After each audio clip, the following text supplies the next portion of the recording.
Chapter 7. Moods. This is an age in which the mood decides the fortunes of people, rather than the fortunes decide the mood. Sir Winston Churchill. Men regard their moods far too much as effects, and not sufficiently as causes.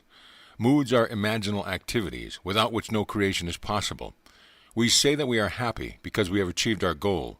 We do not realize that the process works equally well in the reverse direction, that we shall achieve our goal because we have assumed the happy feeling of the wish fulfilled. Moods are not the only result of the conditions of our life. They are also the causes of those conditions. In The Psychology of Emotions, Professor Ribbett writes, "An idea, which is only an idea, produces nothing and does nothing. It only acts if it is felt, if it is accompanied by an affective state, if it awakens tendencies, that is to say, motor elements." The lady in the following story so successfully felt the feeling of her wish fulfilled, she made her mood the character of the night, froze it in a delightful dream. Most of us read and love fairy stories, but we all know the stories of improbable riches and good fortunes are for the delight of the very young. But are they? I want to tell you of something unbelievably wonderful that happened to me through the power of my imagination, and I am not young in years.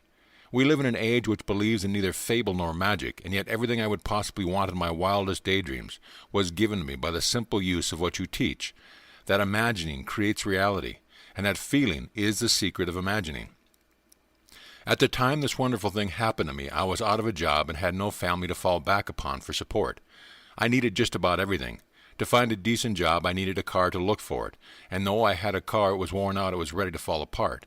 I was behind in my rent. I had no proper clothes to seek a job, and today it is no fun for a woman of 55 to apply for a job of any kind. My bank account was almost depleted, and there was no friend to whom I could turn. But I had been attending your lectures for almost a year, and my desperation forced me to put my imagination to the test. Indeed, I had nothing to lose. It was natural for me, I suppose, to begin by imagining myself having everything I needed. But I needed so many things in such a short order that I found myself exhausted when I finally got through the list, and by that time I was so nervous I could not sleep.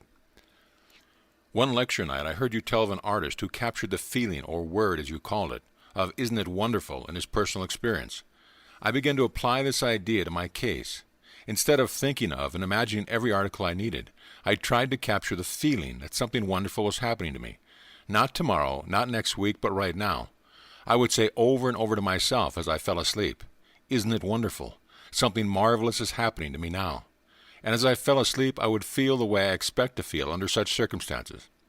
I repeated that imaginary action and feeling for 2 months, night after night, and one day in early October, I met a casual friend I hadn't seen for months, who informed me he was about to leave on a trip to New York. I had lived in New York many years ago, and we talked of the city a few moments and then parted. I completely forgot the incident. 1 month later to that day, this man called at my apartment and simply handed me a certified check in my name for $2,500. After I got over the initial shock of seeing my name on the check for so much money, the story that unfolded seemed to me like a dream. It concerned a friend I had not seen nor heard from in more than 25 years. This friend of my past, I now learned, had become extremely wealthy in those 25 years. Our mutual acquaintance who had brought the check to me had met him quite by accident during the trip to New York last month. During their conversation they spoke of me, and for reasons I do not know, for this day, I have not heard from him personally, and have never attempted to contact him. This old friend decided to share a portion of his great wealth with me. For the next 2 years, from the office of his attorney, I received monthly checks so generous an amount. They not only covered every necessary requirements of daily living, but left much over for all the lovely things of my life, a car, clothes, a spacious apartment, and best of all, no need to earn my daily bread. This past month I received a letter and some legal papers to be signed which provide the continuation of this monthly income for the rest of my natural life. If a fool would persist in his folly, he would become wise. Sir Winston calls on us to act on the assumption that we already possess that which we sought to assume a virtue, if we have it not. Is this not the secret of miracles?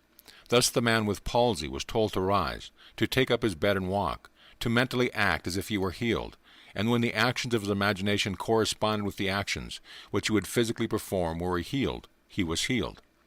This is a story about which some may say, it would have happened anyway, but those who read it carefully will find room to wonder.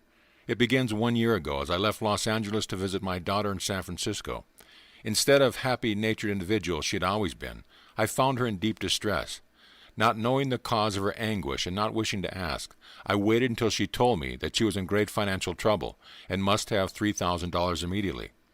I am not a poor woman, but I didn't have much cash I could put my hands on that quickly. Knowing my daughter, I knew she would not have accepted it anyway. I offered to borrow the money for her, but she refused and instead asked me to help her in my way. She meant using my imagination, for I had often told her of your teachings and some of my words must have struck home. I immediately agreed on this plan with the provision that she would help me help her. We decided on an imaginal scene. We could both practice that involved seeing money coming to her from everywhere. We felt money was flooding toward her from every corner until she was in the middle of a sea of money. But we did this always with a feeling of joy for anyone concerned, and we had no thought of means, only happiness for all. The idea seemed to catch fire with her, and I know she was responsible for what happened a few days later. She was certainly transformed back to the happy, confident mood that was natural to her, though there was no evidence of any real money coming in at the time. I left to return home in the East. When I arrived home, I called my mother, a lovely young lady of 91, who immediately asked me to come and see her. I wanted a day's rest, but she couldn't wait. It had to be now. Of course I went, and after greeting me, she handed me a check for $3,000 made out to my daughter. Before I could speak, she handed me 3 additional checks, totaling $1,500 made in favor of my daughter's children. Her reason? She explained that she had suddenly decided the day before to give what she had in cash to those she loved, while she was still here to know of their happiness in receiving it. It would have happened anyway? No, not like this. Not within days of my daughter's frantic need, and then her sudden transformation to a mood of joy. I know that her imaginal act caused this wonderful change, bringing not only great joy to the receiver, but to the giver as well. P.S. I almost forgot to add that among the checks so lavishly given was one for me, too, for $3,000. The boundless opportunities opened by recognizing the shift of focus of the imagining is beyond measure. There are no boundaries. The drama of life is an imaginal activity in which we bring to pass by our moods rather than by our physical acts. Moods so ably guide all towards that which they affirm. They may be said to create the circumstance of life and dictate the events. The mood of the wish fulfilled is the high tide which lifts us easily off the bar of the senses, where we usually lie astranded. If we are aware of the mood and know the secret of imagining, we may announce that all that our mood affirms will come to pass. The following story is by a mother who succeeded in sustaining a seemingly playful mood with startling results. Surely you heard the old wives' tale about warts, that if a wart is bought, it will disappear. I'd known this story from childhood, but not until I heard your lectures did I realize the truth hidden in the old tale. My boy, a lad of 10, had many large, ugly warts on his legs, causing an irritation which had plagued him for years. I decided that my sudden insight could be used to his advantage. A boy has a lot of faith in his mother as a rule, so I asked him if he would like to be rid of the warts. He quickly said yes, but he did not want to go to the doctor. I asked him to play a little game with me, that I would pay him a sum of money for each wart. This suited him fine, he said. He didn't see how he could lose. We arrived at a fair price, he thought, and then said, "Now, I'm paying you good money for those warts. They are no longer belong to you. You never keep property belonging to someone else, so you can no longer keep those warts. They will disappear. It may take a day, 2 days, or a month, but remember that I have bought them and they belong to me." My son was delighted with our game, and the results sound like something read in an old musty book of magic. But believe me, within 10 days the warts began to fade, and at the end of 1 month, every wart on his body had completely disappeared. There is a sequel to this story, for I have bought warts from many people. They too thought it great fun and accepted my 5, 10, or 15 cents a wart. In each case the wart disappeared. But really, only one person believes me when I tell him his imagination alone took away the warts. That one person is my young son. Man, imagining himself into a mood, takes on himself the result of the mood. If he does not imagine himself into the mood, he is ever free of the results. The great Irish mystic A.E. wrote in The Candle of Vision, "I become aware of a swift echo of response to my moods and circumstances, which had seemed hitherto immutable in its indifference. I could prophesy from the uprising of new moods in myself that I, without search, would soon meet people of a certain character, and so I met them. Each inanimate things were under the sway of these affinities, but man need not wait for the uprising of new moods in himself. He can create happy moods at will." End of chapter.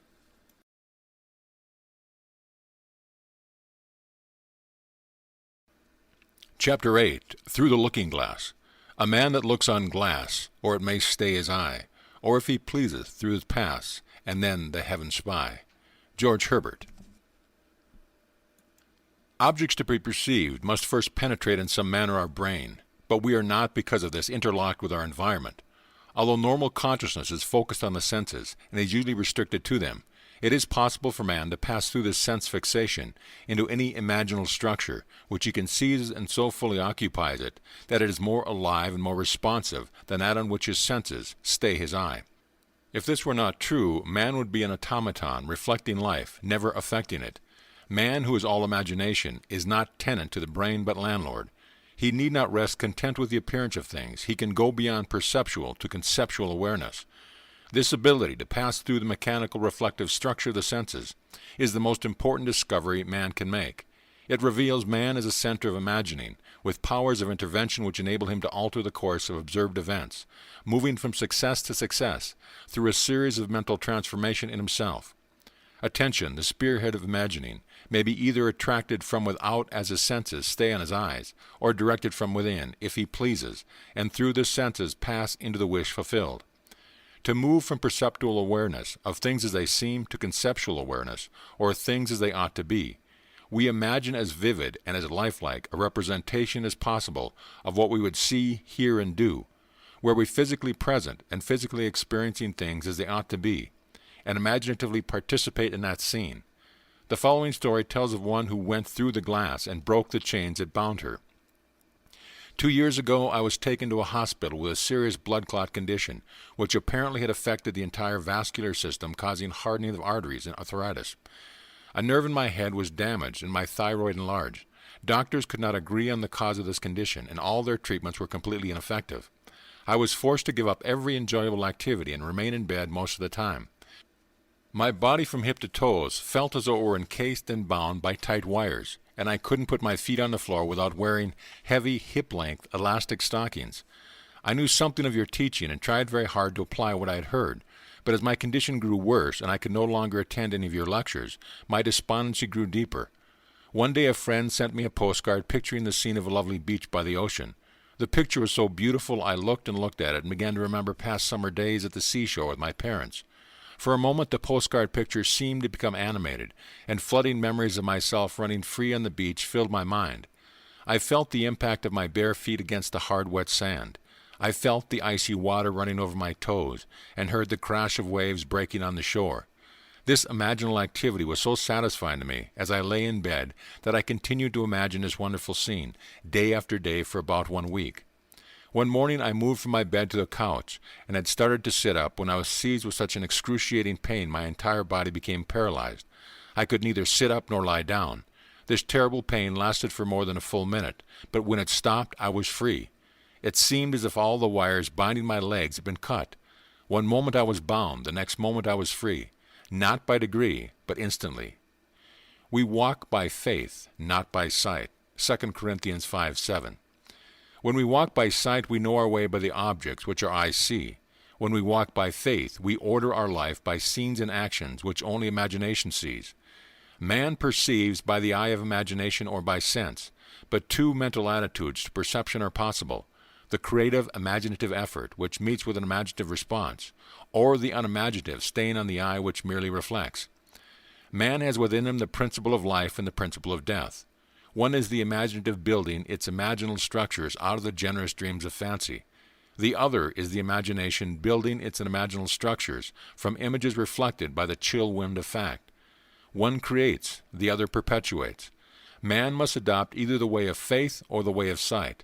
To the extent that man builds from dreams of fancy, he is alive, and therefore the development of the faculty to pass through the reflective glass of the senses is an increase of life. It follows that restricting the imagination by staying the eye on the reflective glass of the senses is a reduction of life.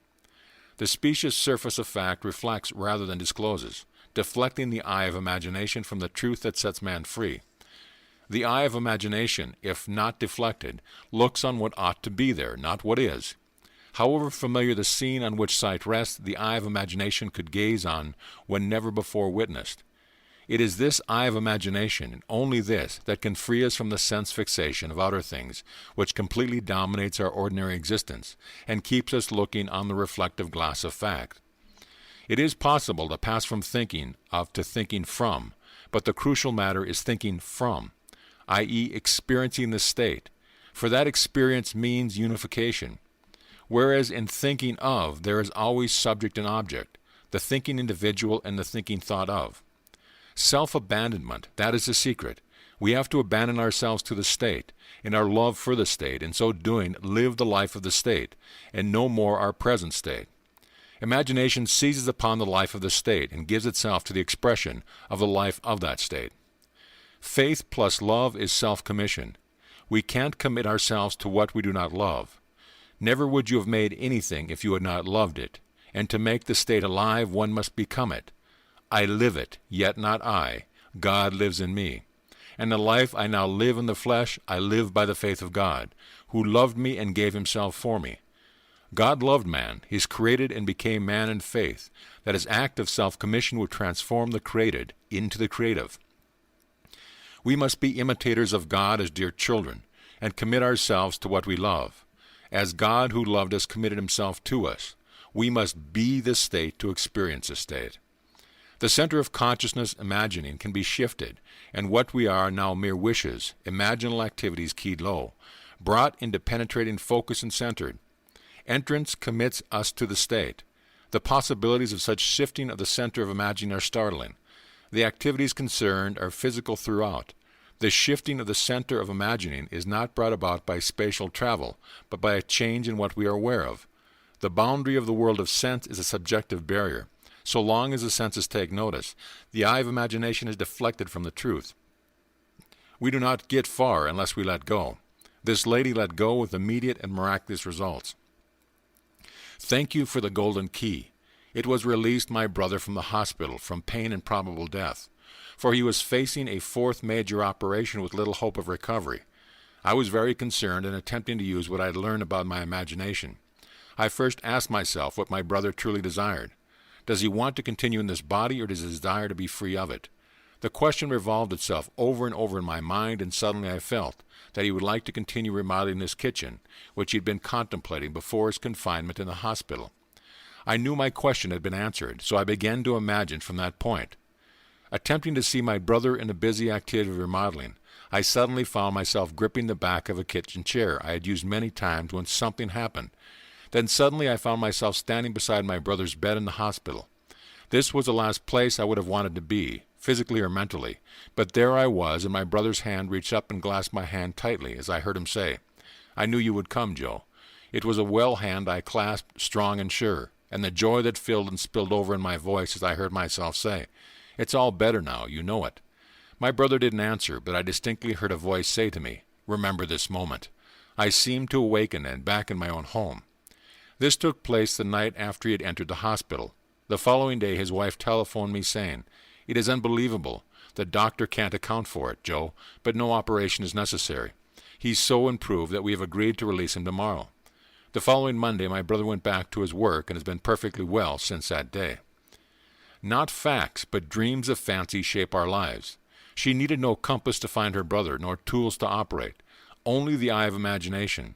In the world of sense, we see what we have to see. In the world of imagination, we see what we want to see. And seeing it, we create it for the world of sense to see. We see the outer world automatically. Seeing what we want to see demands voluntary and conscious imaginative effort. Our future is our own imaginal activity in its creative march. Common sense assures us that we are living in a solid and sensible world, but this is so seemingly solid world is in reality imaginal through and through. The following story proves that it is possible for an individual to transform the center of imagining to some greater or lesser degree to a distant area, and not only do so without moving physically, but to be visible to others who are present at that point in space-time. And if this be a dream, then is all that we see or dream but a dream within a dream. Seated in my living room in San Francisco, I imagined I was in my daughter's living room in London, England. I surrounded myself so completely with that room, which I knew intimately, that I suddenly found myself actually standing in it. My daughter was standing by her fireplace, her face turned away from me. A moment later she turned and our eyes met. I saw such a startled, frightened expression on her face that I, too, became emotionally upset and immediately found myself back in my living room in San Francisco. 5 days later, I received an airmail letter from my daughter, which had been written on the day of my experiment with imaginal travel. In her letter, she told me she had seen me in her living room that day, just as real as I was actually standing there in the flesh. She confessed she had been very frightened, and that before she could speak I had vanished. The time of this visitation, as she gave it in her letter, was exactly the time I had begun the imaginative action, allowing, of course, for the difference in time between the 2 points. She explained that she told her husband of this amazing experience, and he insisted that she write to me immediately, as she stated.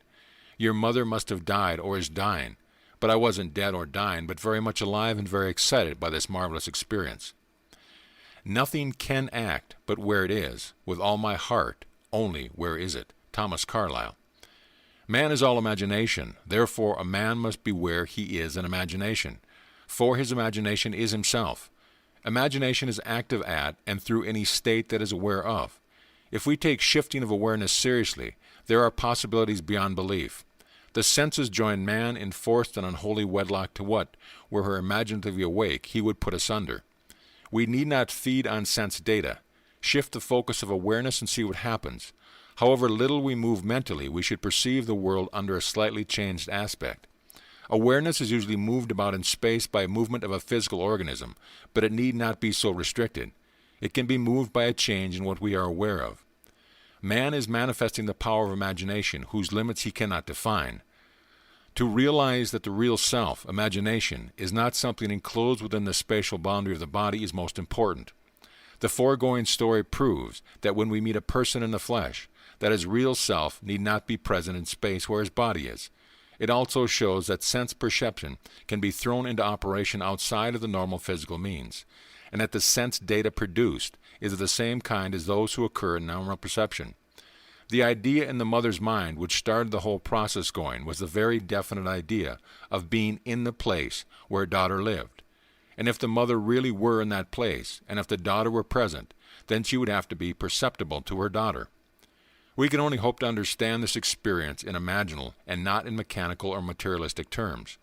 The mother's imagined elsewhere as being here, London, was just as here to her daughter living there as San Francisco was here to the mother living there. It hardly ever crosses our mind that this world might be different in essence from what common sense tells us it is so obviously is. Blake writes, I question not my corporeal or vegetative eye any more than I would question a window concerning a sight. I look through it and not with it. This looking through the eye not only shifts consciousness to other parts of this world, but to other worlds as well. Astronomers must wish they knew more of this looking through the eye, this mental traveling that mystics practice so easily. I travel through a land of men and women too, and heard and saw such dreadful things as cold earth wanderers never knew. Mental traveling has been practiced by awakened men and women since the earliest days. Paul states, I know a man in Christ who 14 years ago was caught up to the third heaven. Whether in the body or out of the body, I not know. God knows. 2 Corinthians 12. Paul is telling us that he is the man and that he traveled by the power of imagination or Christ. In his next letter to the Corinthians he writes, Test yourselves. Do you not realize that Jesus Christ is in you? We need not be dead in order to enjoy spiritual privileges. Man is all imagination and God is man. Test yourself as his mother did. Sir Arthur Eddington said that all we have the right to say of the external world is that it is a shared experience. Things are more or less real according to the extent to which they are capable of being shared with others, or with ourselves at another time, but there is no hard and fast line. Accepting Eddington's definition of reality as shared experience, the above story is as real as the earth or the color for it was shared by both mother and daughter. The range of imagining is such that I must confess that I do not know what limits, if any, there is to the ability to create reality. All these stories show us one thing, that an imaginal activity implying the wish fulfilled must start in the imagination apart from the evidence of the senses in that journey that leads to the realization of desire. End of chapter. Chapter 9. Enter into. If the spectator would enter into these images in his imagination, approaching him on the firing chariot of his contemplative thought, if he could, make a friend and companion of one of those images of wonder, which always entreats him to leave mortal things, as he must know, Then would he arise from his grave. Then would he meet the Lord in the air, and then he would be happy. Blake. Imagination, it seems, will do nothing that we wish until we enter into the image of the wish fulfilled. Does not this entering into the image of the wish fulfilled resemble Blake's void outside of existence, which if entered into, englobes itself and becomes a womb? Is this not the true interpretation of the mythical story of Adam and Eve? Man in his emanation. Are not man's dreams of fancy his emanation, his Eve in whom he plants himself in all her nerves, just as husbandman his mold, and she becomes his dwelling place, and garden fruitful 70-fold? The secret of creation is the secret of imagining, first desiring and then assuming the feeling of the wish fulfilled, until the dream of fancy, the void outside existence, is entered and englobes itself and becomes a womb, a dwelling place and garden fruitful 70-fold. Note well that Blake urges us to enter into these images. This entering into the image makes it englobe itself and become a womb. Man, by entering a state, impregnates it and causes it to create what the union implies. Blake tells us that these images are shadowy to those who dwell not in them, mere possibilities, but to those who enter in them they seem the only substance. On the way to the West Coast, I stopped in Chicago to spend the day with friends. My host was recovering from a severe illness, and his doctor advised him to move to a one-story house. Acting upon the doctor's advice, he had purchased a one-story home suited to his needs. But he was now confronted with the fact that there seemed to be no buyer for his large three-story home.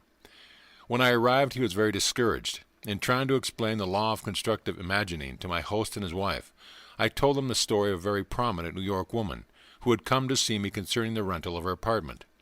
She maintained a lovely city apartment and a country home, but it was absolutely essential that she rent her apartment if she and her family were to spend the summer at their country home. In previous years, the apartment had been rented without any difficulty early in the spring, but at the time she came to see me, the season for summer sublets was seemingly over.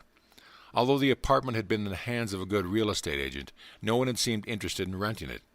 I told her what to do in her imagination. She did it. In less than 24 hours, her apartment was rented. I explained how she, by the constructive use of her imagination, had rented her apartment.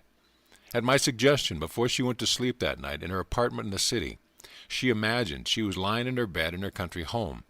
In her imagination, she viewed the world from the country home rather than from the city apartment. She smelled the fresh country air. She made this so real that she actually drifted off to sleep, feeling that she was in the country. That was on a Thursday night. At 9 o'clock the following Saturday morning, she phoned me from her country home and told me that on Friday a highly desirable tenant, who met all of her requirements, not only rented her apartment, but rented it on the one condition that he could move in that very day. I suggested to my friends that they build an imaginal structure, as this woman had done, and that was to sleep, imagining that they were physically present in their new home. Feeling that they sold their old home, I explained to them the wide difference between thinking of an image of their new house and thinking from the image of their new house. Thinking of it is a confession they are not in it. Thinking from it is proof that they are in it. Entering into the image would give substance to the image. Their physical occupancy of the new house would follow automatically. I explained that what the world looks like, depending entirely on where man is when he makes his observation. And man, being all imagination, must be where he is in imagination. This concept of causation disturbed them, for it smacked of magic or superstition, but they promised they would try it. I left that night for California, and the following evening the conductor on the train in which I was traveling handed me a telegram. It read, "House sold, midnight last." 1 week later they wrote and told me that the very night I left Chicago, they fell asleep physically in the old house, but mentally in the new, viewing the world from the new home, imagining how things would sound if this were true. They were awakened that very night from their sleep to be told the house was sold. Not until the image is entered, until Eve is known, does the event burst upon the world. The wish fulfilled must be conceived in the imagination of man before the event can evolve out of what Blake calls the void. The next story proves that by shifting the focus of her imagining, Mrs. A.F. entered physically into where she had persisted in being imaginatively. Soon after our marriage, my husband and I decided that our greatest joint desire was a year in Europe. This objective may seem reasonable to a lot of people, but to us, tied to a narrow sphere of limited finances, it seemed not only unreasonable, but completely ridiculous.